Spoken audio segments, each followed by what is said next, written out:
Assalamualaikum warahmatullahi wabarakatuh. Selamat datang kembali di channel Cerita Inspirasi. Apa kabar sahabat inspiratif? Semoga kalian semua selalu dalam keadaan baik dan penuh semangat. Di kesempatan kali ini, saya ingin berbagi sebuah kisah nyata yang cukup menarik perhatian dan mungkin bisa menjadi pelajaran berharga bagi kita semua. Cerita ini datang dari institusi kepolisian, mengenai seorang anggota bernama Bribtu Anton. Kisah Bribtu Anton ini berawal dari sebuah kesalahan prosedur dalam melakukan penilangan. Namun, siapa sangka, kesalahan yang mungkin terlihat kecil ini ternyata berujung pada konsekuensi yang cukup berat, yaitu pencopotan jabatannya. Lantas, bagaimana kronologi kejadiannya? Pelajaran apa yang bisa kita petik dari kisah ini? Mari kita simak bersama cerita inspirasi kali ini sampai selesai. Bribtu Anton merasakan peluh dingin membasahi punggungnya. Beberapa hari setelah kejadian salah tilang pengendara motor di Jalan Sudirman, ia menerima surat panggilan dari Propam Polres. Jantungnya berdebar kencang. Ia tahu ini bukan sekadar teguran biasa. Kejadian bermula saat Bribtu Anton sedang melakukan patroli rutin. Ia melihat seorang pengendara motor yang melaju cukup kencang dan menerobos lampu kuning. Tanpa pikir panjang, ia memberhentikan pengendara tersebut. Pengendara motor itu, seorang pemuda bernama Rian, mencoba menjelaskan bahwa lampu sudah hampir hijau ketika ia melintas. Dan ia berusaha menghindari pengereman mendadak yang bisa membahayakan pengendara di belakangnya. Namun, Bribtu Anton bersikeras. Ia merasa telah melihat pelanggaran dan mengeluarkan surat tilang. Rian menerima surat tilang itu dengan wajah kecewa dan sedikit kesal. Ia merasa tidak sepenuhnya bersalah dan mencoba berargumen lagi, namun Bribtu Anton sudah beranjak untuk menindak pengendara lain.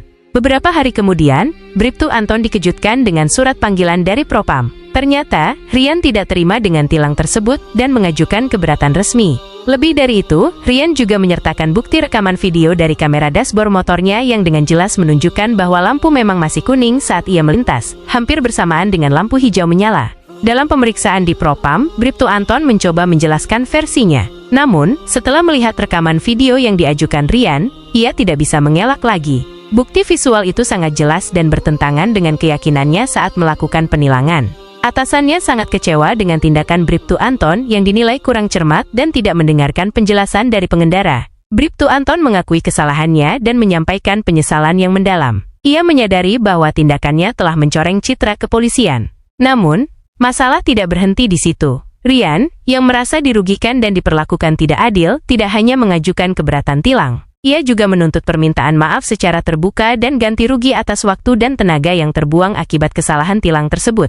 Bribtu Anton kembali dipanggil oleh atasannya. Kali ini, ia diminta untuk mempertimbangkan tuntutan Rian. Atasannya menjelaskan bahwa kesalahan Bribtu Anton sudah jelas terbukti, dan tuntutan Rian masih dalam batas wajar. Jika masalah ini tidak diselesaikan secara baik-baik, tidak menutup kemungkinan Rian akan membawa kasus ini ke jalur hukum yang lebih jauh. Merasa bersalah dan bertanggung jawab, Bribtu Anton memutuskan untuk menemui Rian secara langsung. Dengan didampingi oleh atasannya, ia mendatangi kediaman Rian. Dengan tulus, Bribtu Anton meminta maaf atas kesalahannya. Ia mengakui bahwa ia kurang hati-hati dan tidak mendengarkan penjelasan Rian dengan baik. Rian, yang awalnya masih menyimpan kekecewaan, sedikit melunak melihat ketulusan Bribtu Anton dan kesediaan atasannya untuk turun tangan. Setelah berdiskusi, akhirnya disepakati bahwa Bribtu Anton akan membuat permintaan maaf secara tertulis dan diumumkan melalui papan pengumuman di kantor polisi. Selain itu, Bribtu Anton juga bersedia memberikan ganti rugi sejumlah uang kepada Rian sebagai kompensasi atas kerugian yang dialaminya. Proses mediasi berjalan dengan baik, dan Rian akhirnya mencabut tuntutannya setelah semua kesepakatan dipenuhi. Bribtu Anton merasa lega, namun ia juga menyadari bahwa kejadian ini telah memberikan pelajaran yang sangat berharga. Setelah kejadian itu, Bribtu Anton menjadi lebih berhati-hati dan cermat dalam setiap tindakannya. Ia selalu berusaha mendengarkan penjelasan dari masyarakat dan tidak terburu-buru dalam mengambil keputusan. Ia juga lebih sering berdiskusi dengan rekan-rekannya untuk memastikan interpretasinya terhadap suatu pelanggaran sudah tepat. Kasus salah tilang ini menjadi pengingat bagi Bribtu Anton bahwa penegakan hukum harus dilakukan dengan profesionalisme, kehati-hatian, dan rasa keadilan. Ia belajar bahwa seorang polisi tidak hanya bertugas menindak pelanggaran, tetapi juga harus menjadi pelayan masyarakat yang mendengarkan dan menghargai hak setiap warga negara. Jalur hukum yang hampir ia hadapi menjadi cambuk untuk menjadi polisi yang lebih baik. Setelah mediasi dengan Rian selesai dan tuntutan dicabut, Bribtu Anton merasa lega. Permintaan maaf tertulis telah ditempel di papan pengumuman kantor polisi, dan ganti rugi telah diserahkan kepada Rian. Ia berharap masalah ini akan menjadi pelajaran berharga, dan ia bisa kembali fokus pada tugasnya. Namun, ternyata konsekuensi dari kesalahannya tidak berhenti di situ. Laporan dari Propam terkait kasus salah tilang yang melibatkan video bukti dari pengendara motor itu telah sampai ke tingkat yang lebih tinggi di kepolisian. Rekaman video Rian yang viral di kalangan internal kepolisian menjadi sorotan tajam. Dalam video tersebut, terlihat jelas bagaimana Bribtu Anton bersikeras menilang Rian meskipun Rian sudah mencoba menjelaskan. Ekspresi wajah Bribtu Anton yang kurang ramah dan terkesan tidak mendengarkan juga terekam dengan jelas. Hal ini menimbulkan citra negatif terhadap institusi kepolisian. Atasan Bribtu Anton kembali memanggilnya. Kali ini, suasana ruangan terasa lebih tegang. Selain atasan langsungnya, hadir pula beberapa perwira dari bagian SDM dan Propam tingkat Polres. Bribtu Anton, suara atasannya terdengar berat. Kasus pelanggaran tilang kamu telah menjadi perhatian pimpinan. Video rekaman dari pengendara motor itu telah dilihat oleh banyak pihak, dan sangat disayangkan citra Polri kembali tercoreng akibat tindakan yang tidak profesional. Bribtu Anton hanya bisa menunduk, merasa malu dan menyesal. Ia tahu kesalahannya memang tidak bisa dianggap remeh. Kami telah melakukan sidang disiplin internal, lanjut perwira dari Propam, dan berdasarkan bukti-bukti yang ada, termasuk video rekaman dan laporan dari Propam sebelumnya, Anda terbukti melanggar kode etik kepolisian terkait profesionalisme dalam bertugas dan bersikap sopan santun terhadap masyarakat. Jantung Bribtu Anton berdegup kencang. Ia sudah menduga konsekuensi terburuk mungkin akan datang. Namun mendengarnya secara langsung tetap membuatnya terpukul. Sesuai dengan peraturan disiplin anggota Polri yang berlaku, sambung atasannya dengan nada tegas namun tetap mengandung keprihatinan, pimpinan telah memutuskan untuk memberikan sanksi yang setimpal dengan pelanggaran yang Anda lakukan. Bribtu Anton menahan napas, menunggu keputusan yang akan mengubah hidupnya. Sanksi yang dijatuhkan kepada Anda adalah penundaan kenaikan pangkat selama 1 periode dan pemindahan tugas ke bagian staf yang tidak bersentuhan langsung dengan pelayanan masyarakat.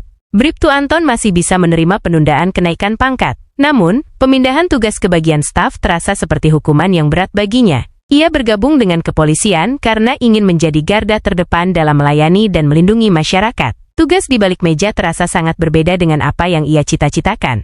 Namun, belum selesai sampai di situ. Perwira dari SDM kemudian menambahkan, selain sanksi disiplin tersebut, pimpinan juga mempertimbangkan dampak negatif dari tindakan Anda terhadap kepercayaan masyarakat. Oleh karena itu, dengan berat hati, pimpinan memutuskan untuk mencopot Anda dari jabatan Anda saat ini sebagai anggota patroli. Kata-kata itu bagai petir menyambar di siang bolong. Dicopot dari jabatan. Itu berarti, ia tidak lagi memiliki wewenang untuk melakukan penilangan, berpatroli, atau menjalankan tugas-tugas kepolisian di lapangan. Ia merasa seperti kehilangan identitasnya sebagai seorang polisi. Saya mengerti komandan, ucap Bribtu Anton dengan suara lirih, menahan air mata yang hampir tumpah. Rasa penyesalan yang mendalam menghantuinya. Kesalahan kecil saat menilang seorang pengendara motor kini berujung pada konsekuensi yang sangat besar bagi karirnya. Setelah sidang disiplin selesai, Bribtu Anton berjalan keluar ruangan dengan langkah gontai. Ia merasa malu dan bersalah. Ia tahu bahwa ia telah mengecewakan institusi kepolisian, atasannya, rekan-rekannya, dan terutama dirinya sendiri.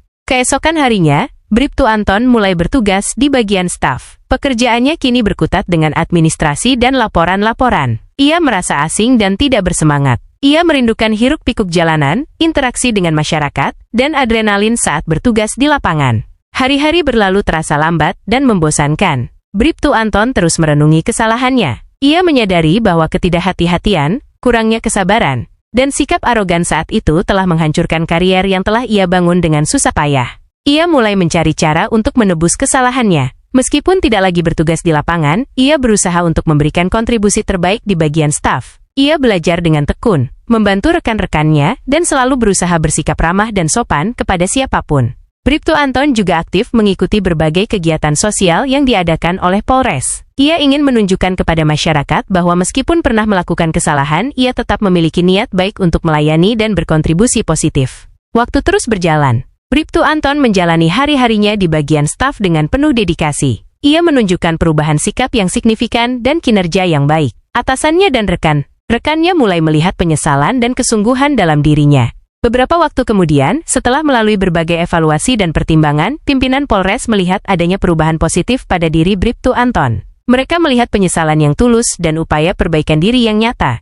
Suatu hari, Bribtu Anton kembali dipanggil oleh atasannya. Kali ini, suasana ruangan tidak lagi setegang dulu. Bribtu Anton, kata atasannya dengan nada lebih lembut, kami melihat adanya perubahan yang signifikan pada diri Anda. Anda telah menunjukkan penyesalan yang mendalam dan berusaha untuk memperbaiki diri. Dedikasi Anda di bagian staf juga patut diapresiasi.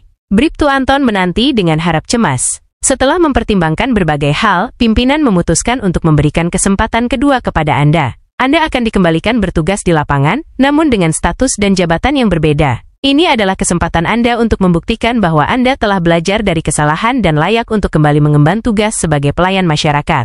Air mata haru tak terasa menetes di pipi Bribtu Anton. Ia sangat bersyukur atas kesempatan kedua yang diberikan kepadanya. Ia berjanji dalam hati tidak akan pernah mengulangi kesalahan yang sama, dan akan selalu menjalankan tugasnya dengan profesionalisme, kehati-hatian, dan rasa tanggung jawab yang tinggi. Pencopotan jabatan itu telah menjadi pukulan telak yang membuatnya sadar betapa pentingnya etika dan profesionalisme dalam mengemban amanah sebagai anggota kepolisian. Kini, ia memiliki motivasi yang lebih kuat untuk menjadi polisi yang lebih baik dan kembali meraih kepercayaan masyarakat.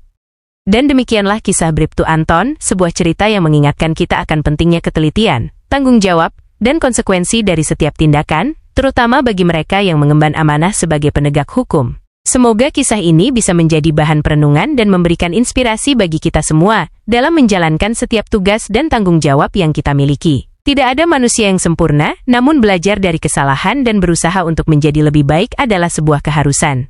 Nah sahabat inspiratif, bagaimana pendapat kalian mengenai kisah Bribtu Anton ini? Apakah menurut kalian konsekuensi yang diterima sudah sesuai? Pelajaran apa yang bisa kalian ambil dari cerita ini?